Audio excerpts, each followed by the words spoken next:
Le football est l'un des sports les plus populaires au monde. L'une des raisons pour lesquelles le football est si populaire et qui rapporte le gros en termes de revenus. Malheureusement, après une carrière riche, certains footballeurs rencontrent de réelles difficultés financières dues au divorce, addiction aux jeux et aux arnaques. La faillite des footballeurs est une réalité.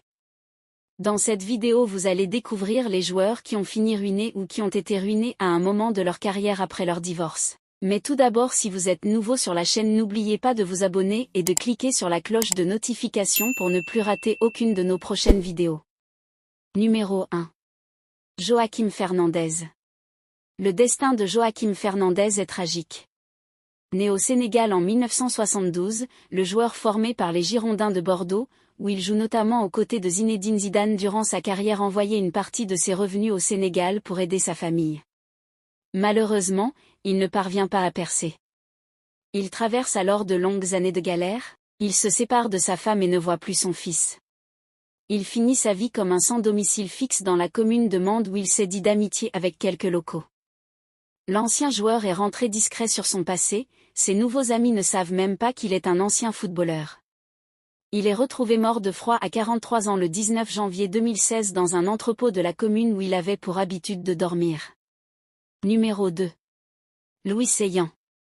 Une chose principale qui devient très courante est le divorce, en particulier dans la vie de footballeurs dont la carrière a pris fin prématurément. Cependant, une des victimes qui a aussi décidé d'en parler est l'ancien joueur de Manchester United Louis Seillan. C'était une carrière prometteuse pour un certain jeune homme appelé Louis Seillan.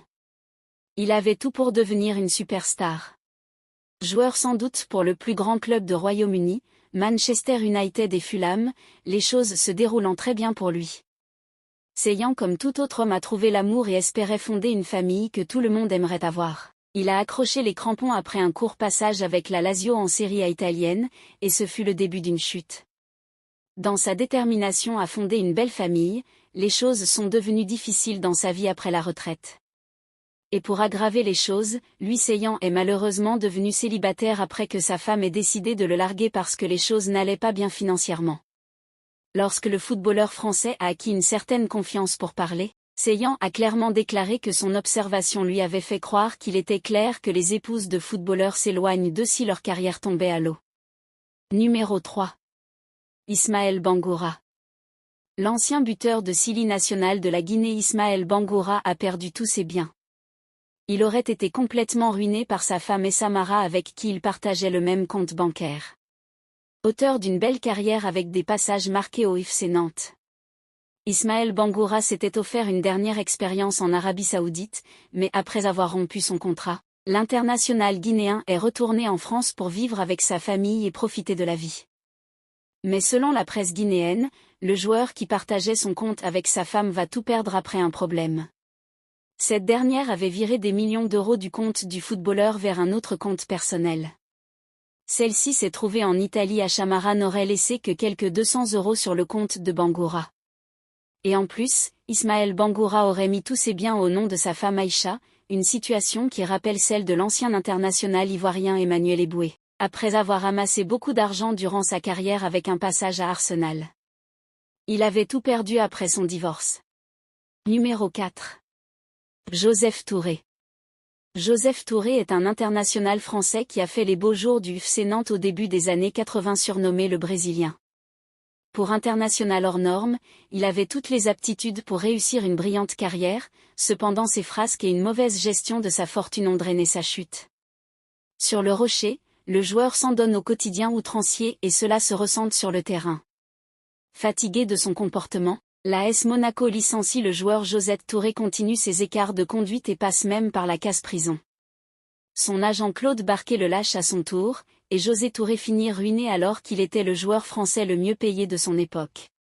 Il a relevé la tête par la suite en devenant consultant pour Canal+ puis directeur du développement du FC Nantes en 2016. En 1994, il publie pour la version d'Enfer, son autobiographie dans laquelle il revient sur sa descente aux enfers, puis sa résurrection. Numéro 5. Samuel Eboa. Samuel Eboa lui aussi a connu quelques complications financières. Cet attaquant passé par l'OGC Nice et le Toulouse Football Club s'est retrouvé sur la paille après quelques excès et divorce coûteux. Le natif de Douala au Cameroun confie avoir subi un redressement fiscal. Il a ensuite effectué une formation d'entraîneur et aurait demandé à pouvoir régler en plusieurs fois les 300 € liés au coût de la formation. Révélé le journal Le Parisien en 2016. Numéro 6. Emmanuel Eboué. Son histoire est l'une des plus célèbres parmi les joueurs qui ont connu les galères financières. Emmanuel Eboué fait partie de ceux qui ont littéralement tout perdu. Ancien gloire d'Arsenal, le latéral droit ivoirien a déclaré en 2017 au quotidien britannique de Daily Mirror d'être totalement ruiné.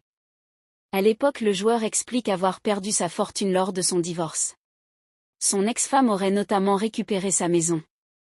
Emmanuel Eboué traverse alors une période très sombre et pense même au suicide sans issue. Le joueur qui vivait en Angleterre a fait un appel du pied à son ancien club d'Arsenal à la fin de son entretien avec le délirant afin de retrouver un emploi. Si ça vous a plu, cliquez sur j'aime et partagez.